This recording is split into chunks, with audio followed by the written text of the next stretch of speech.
Halo, baiklah saat ini saya akan membawakan presentasi mata kuliah Manajemen Pendidikan Tinggi dengan dosen Profesor Dr. Beni Bebinilang MS dan Dr. Devita RN Lumi Espak MPD.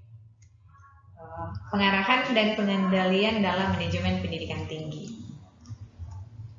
Yang pertama, pengertian pergerakan. Kemudian yang kedua, ada tujuan dan fungsi pergerakan. Yang ketiga, ada macam-macam pergerakan. Dan yang keempat, teori-teori motivasi pergerakan. Dan yang kelima, pengaplikasian actuating dalam pendidikan. Pengertian pergerakan yang pertama, directing. Directing ini menggerakkan orang lain dengan memberikan berbagai pengarahan. Kemudian yang kedua, actuating, yakni menggerakkan orang lain dalam artian umum. Yang kemudian ada leading, yakni menggerakkan orang lain dengan cara menempatkan diri di muka orang yang digerakkan, membawa mereka ke suatu tujuan tertentu serta memberikan contoh-contoh. Kemudian ada commanding, yakni menggerakkan orang lain dengan unsur paksaan. Ada juga motivating, yakni menggerakkan orang lain dengan terlebih dahulu memberikan alasan-alasan mengapa hal itu harus dikerjakan. Jadi pengarahan itu merupakan aspek hubungan manusiawi dalam kepemimpinan yang mengikat para bawahan untuk bersedia mengerti dan menyumbangkan tenaganya secara efektif serta efisien untuk mencapai tujuan. Kemudian ada fungsi pergerakan. Fungsi pergerakan dalam suatu organisasi adalah usaha atau tindakan dari pimpinan dalam rangka menimbulkan kemauan dan membuat bawahan tahu pekerjaannya sehingga dengan sadar menjalankan tugasnya sesuai dengan rencana yang telah ditetapkan sebelumnya.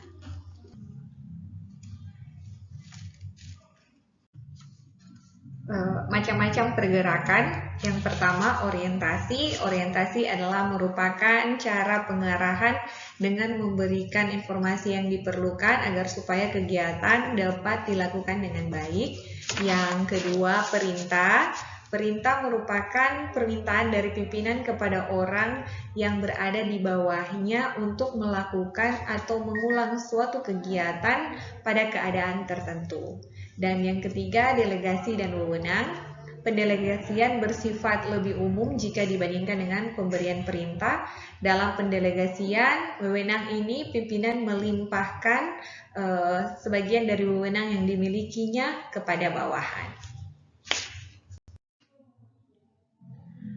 Kemudian ada teori-teori motivasi teori-teori motivasi pergerakan. Untuk dapat memahami tentang motivasi dalam manajemen ini akan dikemukakan beberapa teori tentang motivasi. Antara lain, yang pertama teori Abraham Maslow, teori kebutuhan. Yang kedua ada teori McLean, teori kebutuhan berprestasi. Yang ketiga ada teori Clinton Alderfer, teori ERG. Keempat ada teori Hesburn, teori dua faktor.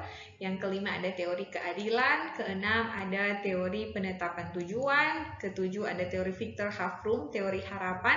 Kedelapan ada teori penguatan dan modifikasi perilaku.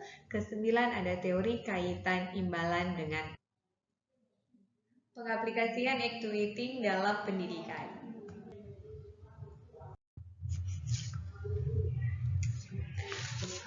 Pengarahan atau guidance adalah proses membantu individu dalam memahami dan mengatasi masalah personal, sosial, akademik, dan karir mereka. Pengarahan dalam pendidikan memiliki peran penting dalam membantu siswa untuk mencapai suatu tujuan akademik dan karir mereka. Berikut adalah beberapa cara pengaplikasian pengarahan dalam pendidikan. Yang pertama, identifikasi kebutuhan siswa. Yang kedua, membantu siswa mengembangkan tujuan dan rencana karir mereka.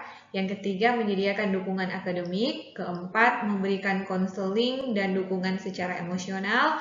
Yang kelima, mengembangkan keterampilan sosial. Yang keenam, mengembangkan kepercayaan diri dan motivasi. Dalam kesimpulannya, Pengarahan dalam pendidikan dapat membantu siswa ataupun mahasiswa untuk mencapai tujuan akademik mereka, serta membantu mengatasi masalah-masalah personal dan sosial.